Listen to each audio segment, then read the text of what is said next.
Hello, ladies and gentlemen. You can probably tell I'm buttering you up by using the catchphrase already. Hello, everyone. This is going to be a different video than usual, wherein I'm just going to ramble about The Wonderful 101 and its Kickstarter off the top of my head for a little bit. We don't have our usual production value to save us here, so it's going to be a little bit meandering, methinks. And you might also hear some rain in the background here, but just think of it as our little rainy mood. So before I begin, I suppose I'd like to be clear about a couple of things. First of all, this video is going to be delisted and or deleted after a little while. I'm thinking probably a week or two.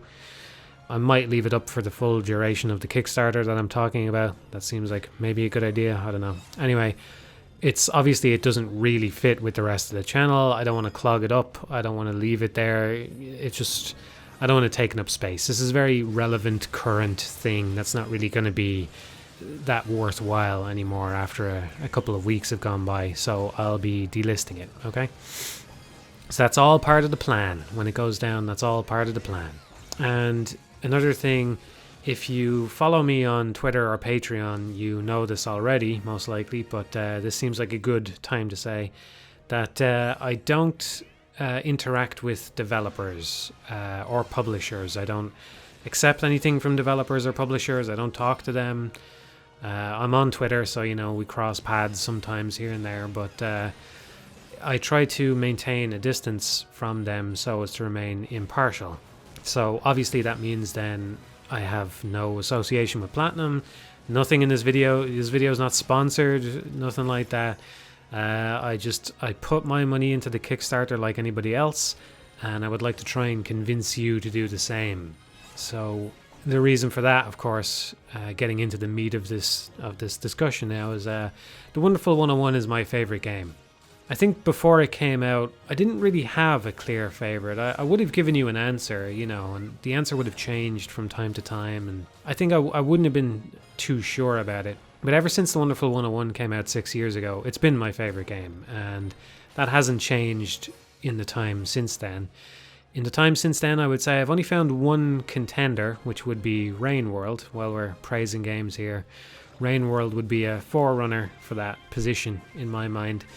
But even though I love that game, Rain World, I think The Wonderful 101 is just a little bit more to my taste. We all have preferences for what we prefer, and although I think I'm very open-minded about those types of experiential games that Rain World falls into, The Wonderful 101 is just a bit more my speed, So it's my favorite game. So seeing it languish on the Wii U, where it was doomed not to get any sales, I think that console sold maybe 13 million. So if a 100% attach rate is going to give you 13 million, which doesn't even cover what some individual games sell on other platforms nowadays.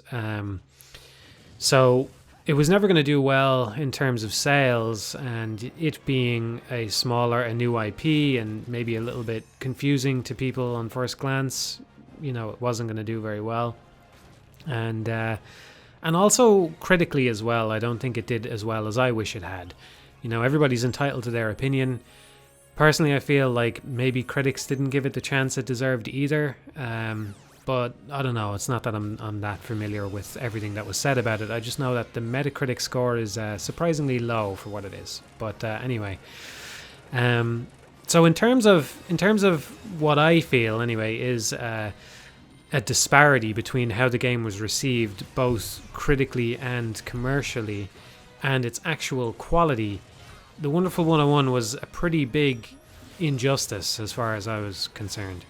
So they've recently launched a Kickstarter to bring it to other platforms, and that is sort of fever dream like territory as far as I'm concerned, because the IP is, or at least was, co-owned by Nintendo. It's not clear anymore whether that's still the case, but Nintendo funded the game and at least co-owned the property at some point.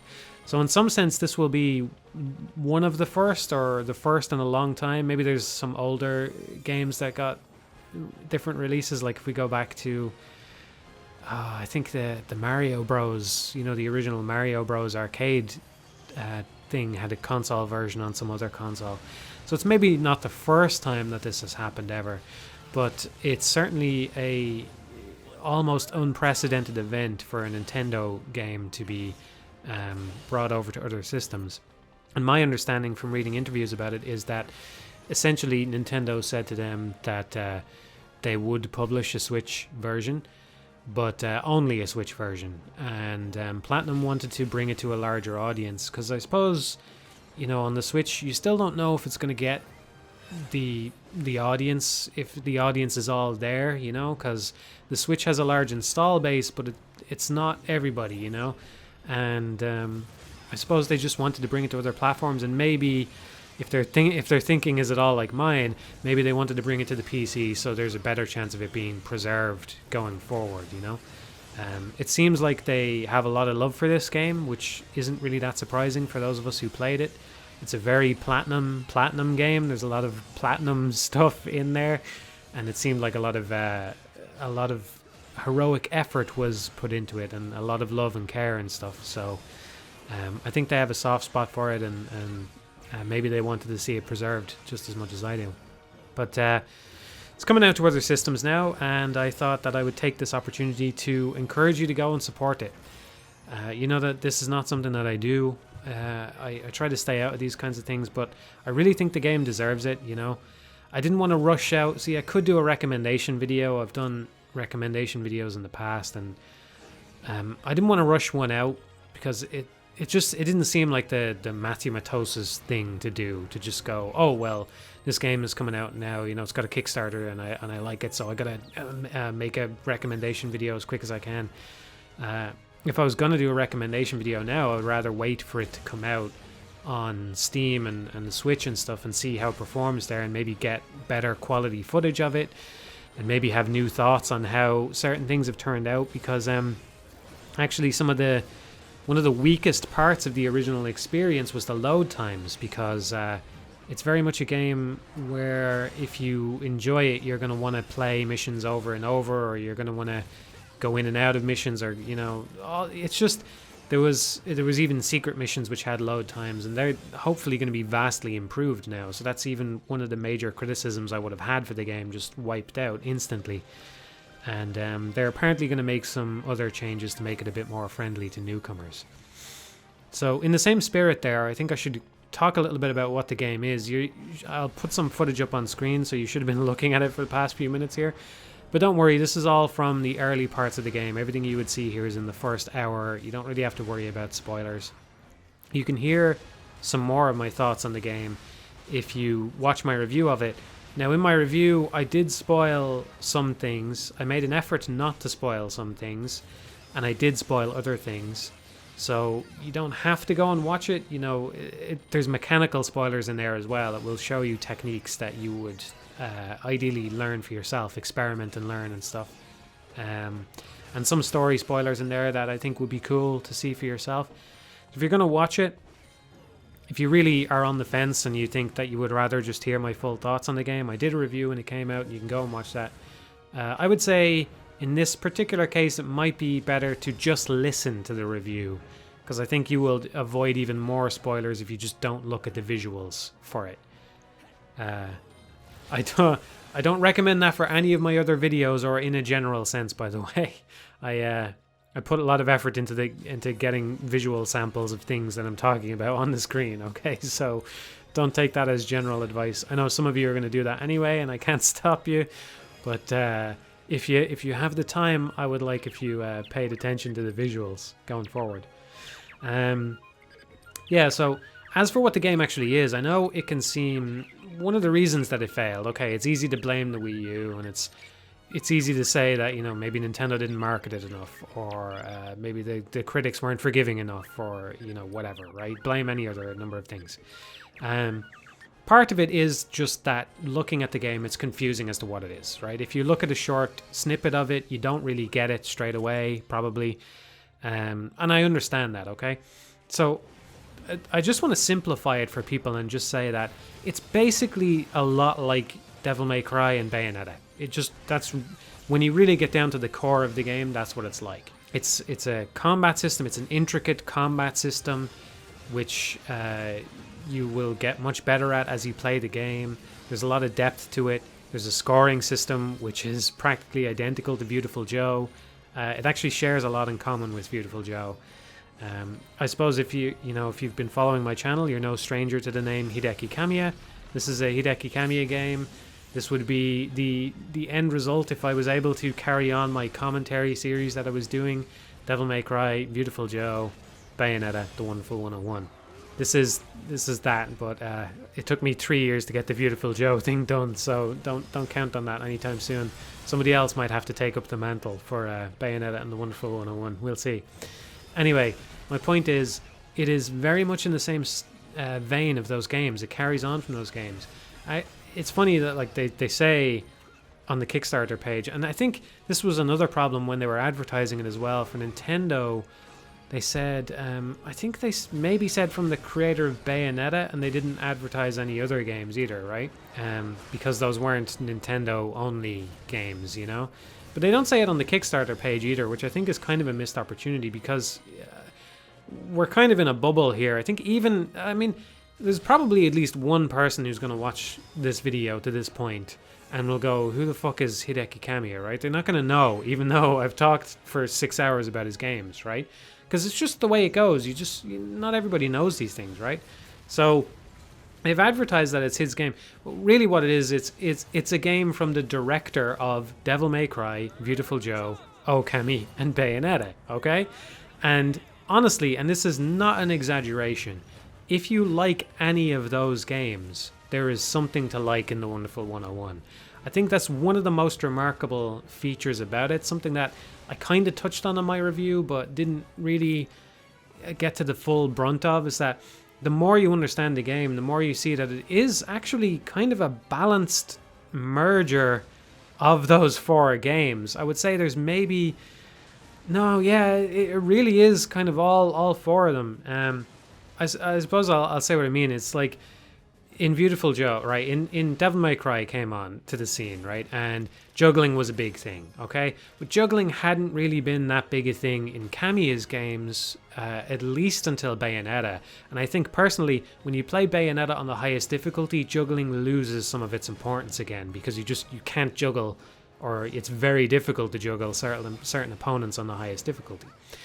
And the same is true in The Wonderful 101. You can't juggle everything, and even when you do juggle stuff, it's very hard, but it has a lot more importance than Bayonetta. So you've got this juggling aspect from Devil May Cry. And then you've got in Beautiful Joe, you've got the scoring system, which has been in place since Beautiful Joe, which I've talked about in that commentary. But also, Beautiful Joe is very much a back and forth, where a combat encounter goes where the enemy attacks you, they get some time to attack you, you have to make them vulnerable some way, and then once they're vulnerable, you wail away on them. That's the goal, you know? And so it's got a little bit of that in there as well. And then the weapon swap system in The Wonderful 101 is about, you control a little crowd of people, and you have to draw a symbol on screen to choose which weapon you want to swap to, which is a lot like Okami, where you draw things on screen to make things happen in the real world. And even, this is introduced early, so I'll just say, there's even a little tiny feature where you can draw a circle around things to repair them. So like if there's a withering bush, you can draw a circle around it and it blooms like Okami. And then for the Bayonetta stuff, there is a witch time upgrade for your dodge.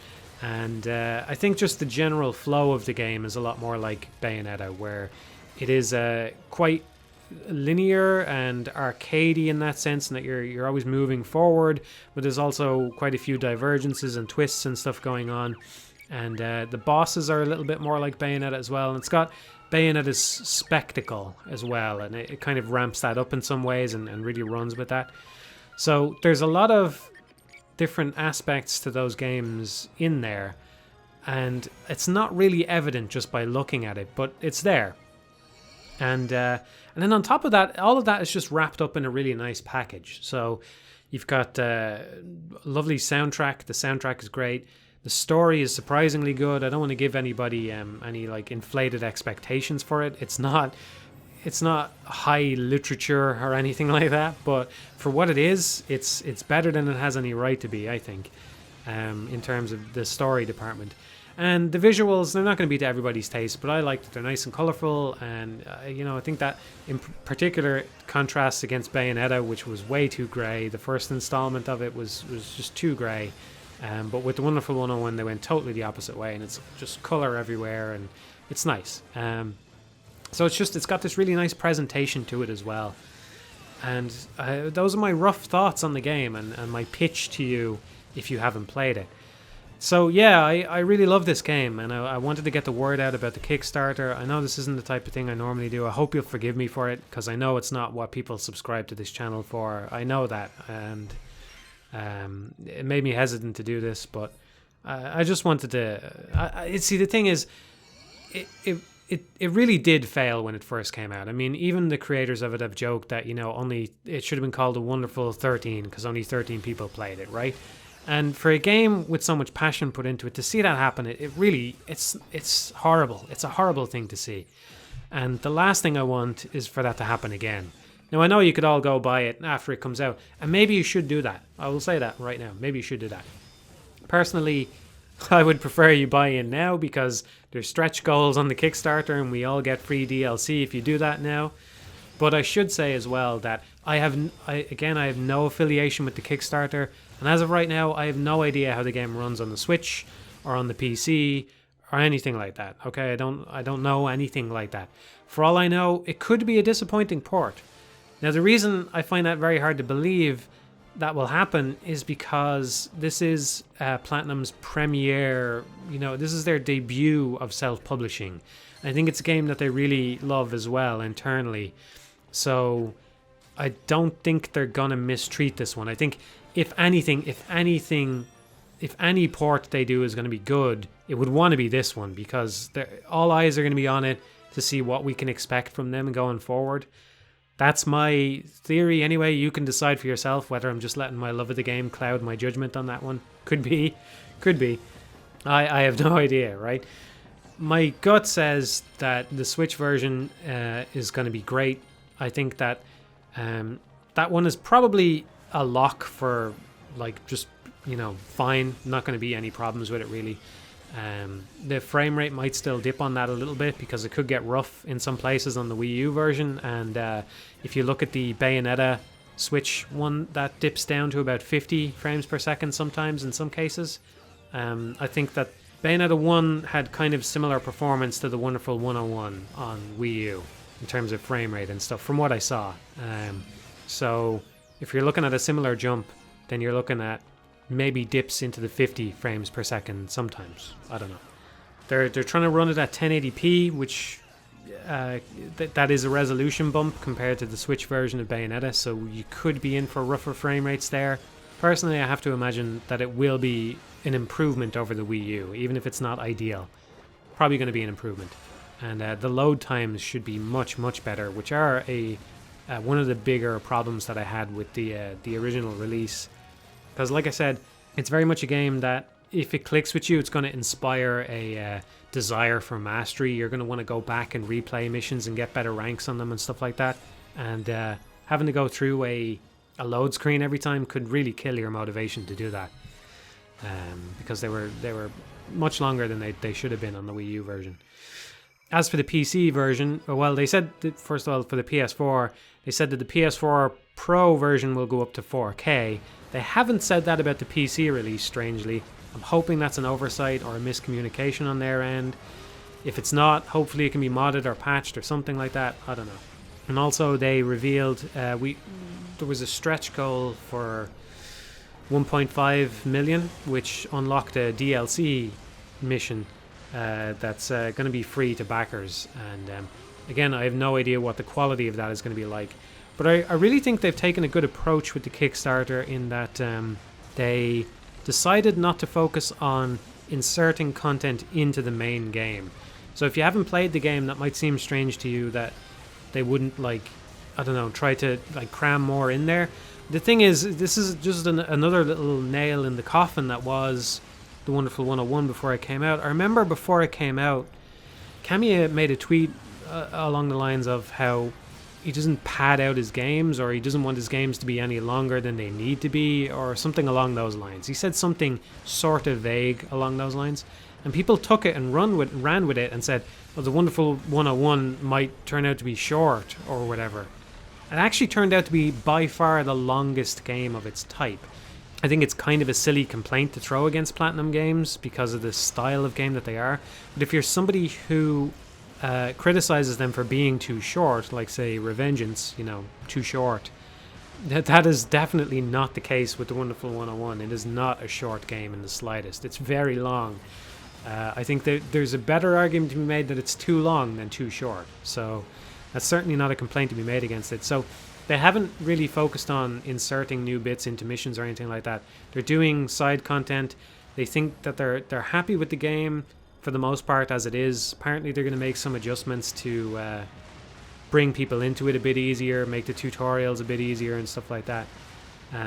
But the optional stuff just seems to be extra modes, which is nice, and I think they're handling that well. So yeah, at this juncture, it's hard to say. It's hard to say what's going to happen. There is some chance it comes out and it disappoints. I think that there's going to be a case that to be made that the Wii U version is going to have some slight advantage in some way. But I think that one sentiment I've seen online from people discussing the Kickstarter is a lot of confusion about how is this going to work on the Wii U, because you kind of get the impression that the tablet controller is a bigger part of the game than it really is. It was part of the game. It was part of it. But it already worked without it, so you use the analog stick to draw the shapes, and most of us played it that way already, including myself. That works perfectly fine. You just think of them as fighting game inputs. So when you want to make a hand, you draw a circle, that's just the circle motion. You want to make a sword, you draw a line, you just hold the analog stick in one direction. You get used to it with a little bit of practice. So that's not a problem at all. The only problem is that there is some sections which use two screens, right? So obviously on the Wii U there would be a second screen on your controller, and then there would be a main view on your screen, and they would kind of interact in some way. So for example, there's a part where you're climbing along on some grates that are different colors, and there's a ship outside and it shoots one of the colors, and then those colors electrify. So you have to keep an eye on what's happening outside to know when the colors are going to which colors are going to electrify on your screen, right? So you can avoid them, something like that, right? Or there's a code on one screen, you have to input it on another screen, something along those lines. There was those parts in the game, but there was already a picture-in-picture mode on the original release, which meant that you could play the entire thing just with the Pro controller. So you just press a button and it brings up a smaller version of the second screen in the bottom right corner or whatever, and then you can go from there, and you can swap which one is the bigger picture and which one is the smaller picture. Apparently they're going to tweak that in the new release to make it even better. Remains to be seen how that's going to happen. I think if they want this Kickstarter to be a bigger success, they probably should show off some Switch footage. Apparently it's going to be at PAX soon. There's going to be a demo or something like that. It would be nice to see how it runs, assuming they're confident in it, so people get a good idea of what it actually is. Because the thing is, this Kickstarter has, over a lot of other Kickstarters, is that it's a finished product. It's the chances of them botching the port seem pretty low. And again, considering the fact that it's Platinum's first self-publishing venture, it seems even lower, right? So the money isn't even to develop the game. The development is already done, because Platinum are developers, right? So the development is done. They have a Switch port up and running, or they're planning to by the end of the month at least. The game comes out in April. So essentially what you're doing is pre-ordering the game. And I already know the game is great, so I'm happy to do that. If you are against pre-ordering, fine, I understand that position.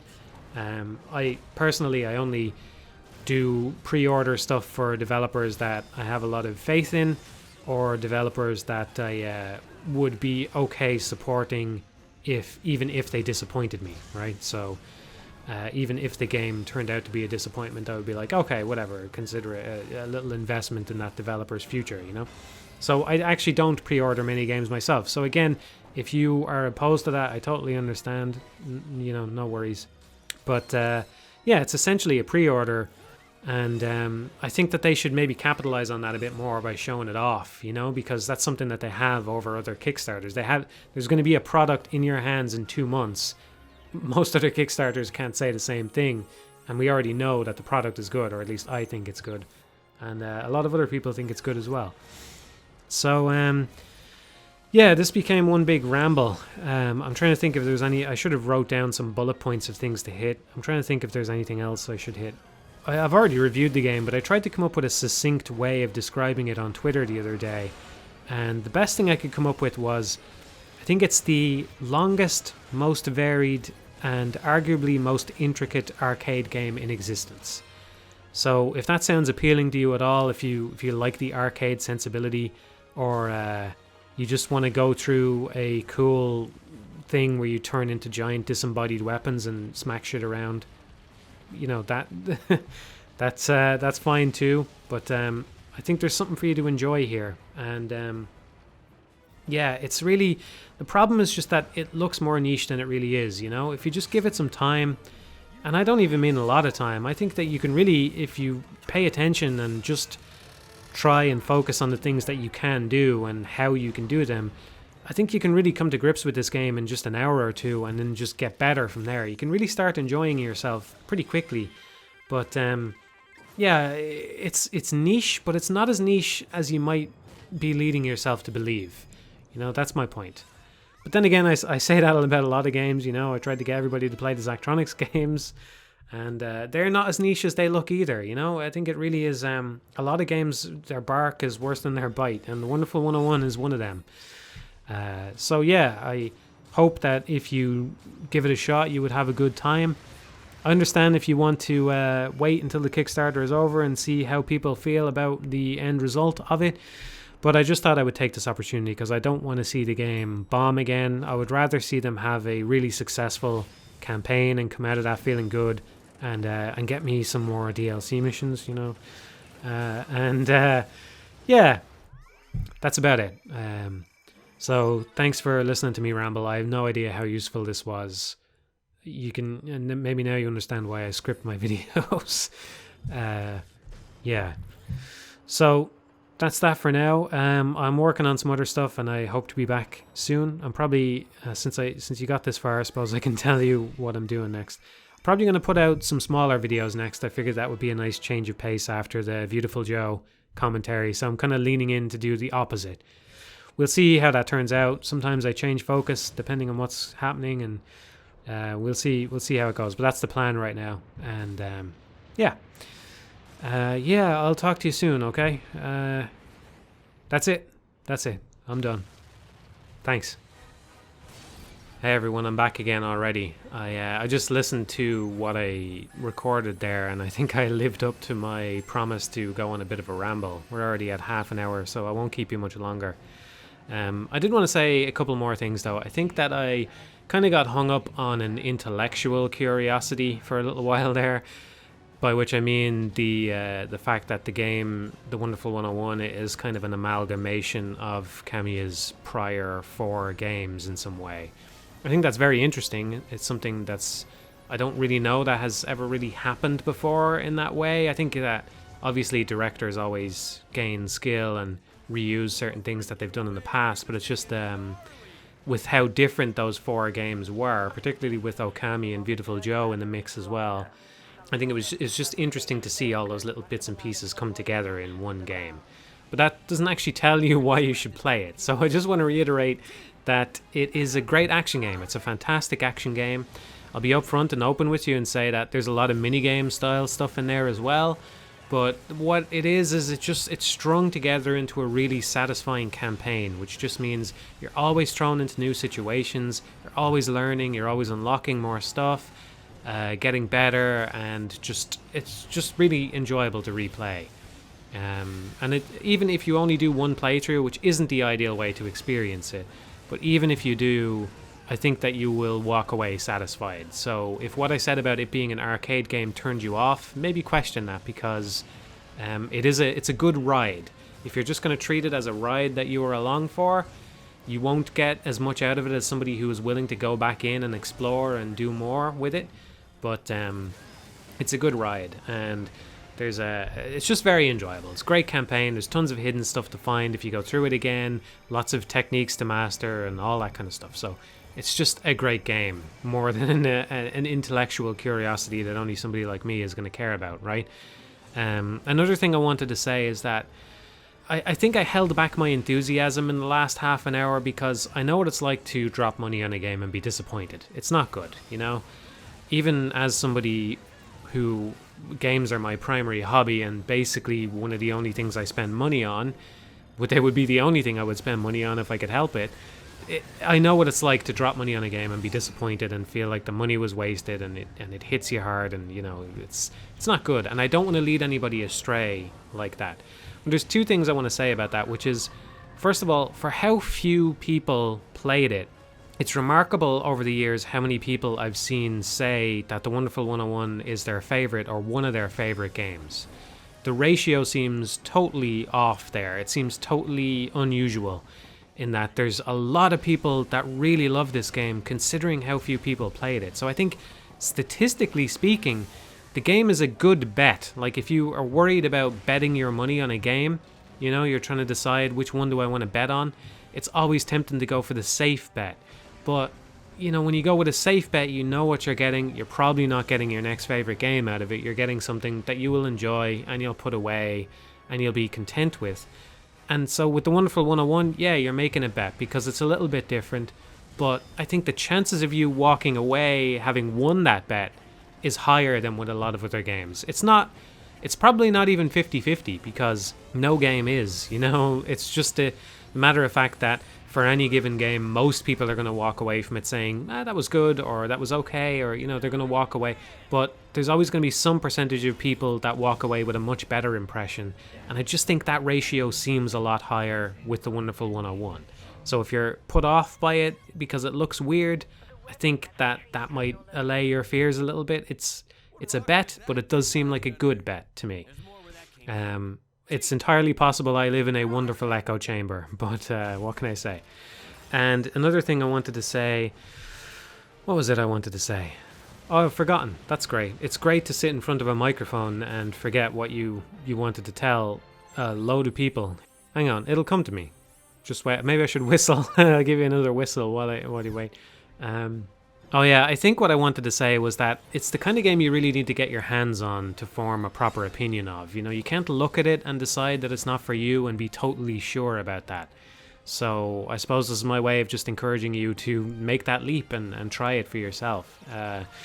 Like I said, I don't know how the port's going to turn out, but you know, even if this thing turns out poorly or you don't personally like the game, just know that you're supporting a game a lot of us really care about, myself included, obviously.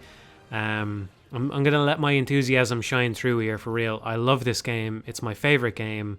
I want to see it personally. I don't want to mislead anybody. I don't want to push you to do anything you're uncomfortable with, but personally I want to see it shatter as many stretch goals as possible. I want as much Wonderful 101 content in my life as I can reasonably squeeze out of Platinum Games right now, and I really hope that it succeeds. I hope at least a few of you make the jump because of me, and more than that, I hope that you really enjoy the game if you get your hands on it. So yeah, take a look at the Kickstarter page. I'll have it in the description. I'll have a link to my review there as well in case you're not convinced. And if you're still on the fence as well, you could check back later because, like I said, there will be some version of it at PAX, which is, I think it's later this month. It's sometime before the Kickstarter campaign ends anyway. I know that much. So there will be footage of it out there somewhere so we can see how it looks. And I think it's going to be fine. But if you're not convinced, just please have a look.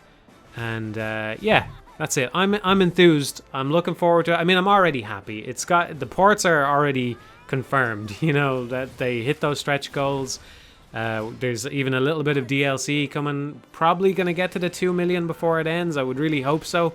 But the thing has slowed down a lot. Maybe you guys can give it a bit of a boost, you know, and keep the ball rolling. But even if nothing comes of this video, I'm already happy. You know, I just want to share it with as many people and try to squeeze out a little bit more of it and keep the enthusiasm up and everything. So yeah, I'm happy with it, as you can imagine.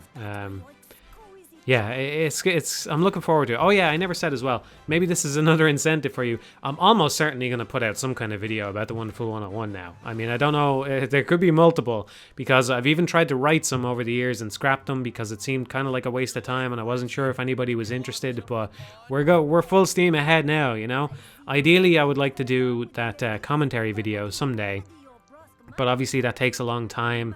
And I need to build up a pool of ideas for the Bayonetta one, and I need to actually try and pure platinum that game, which is not going to play to my strengths because it's very fast paced. But I would love to do one of those for the Wonderful 101 someday as well, if I could. It wouldn't be a full playthrough because it's too long. It's way too long to do the full thing like I did for Devil May Cry and Beautiful Joe. But I'd love to cover it someday in that kind of capacity. Who knows if we'll ever get there? Like I said, it took 3 years to do Beautiful Joe. But at the very least, I might do some kind of intro tutorial type thing when it releases, to help ease people in, to help you get into it a bit easier. I might do a recommendation video. I did a recommendation for Space Chem and then a review of Space Chem, so now it's time to see if I can do it the other way around, do a Wonderful One review and then follow it up with a recommendation. I might do that, but I think, again, at this point, it just seems better to wait for it to come out and get into the remastered version now and see how that goes. They said they're going to improve the tutorials in the remastered version and help people get into it a bit easier, so hopefully that'll be easier to do even if I don't make that kind of tutorial thing. But yeah, if that's an incentive for you at all, there's probably going to be some kind of Wonderful 101 thing for me in the future. I'm looking forward to the game. I'm going to want to talk about it. We'll see what happens. But yeah, thanks for listening to me ramble on. Like I said, check out the Kickstarter and my review if you like. Check out video footage of it, whatever you like, anywhere. Just give it a look and see. Keep an open mind about it and consider it. At the very least, I'm glad to have just got the word out because I just want to make sure that everybody's at least aware that there's a Kickstarter going on, you know? So that's it from me. My sign-off last time was pretty shitty, so this time I'm going to give you a nice stay wonderful. All right?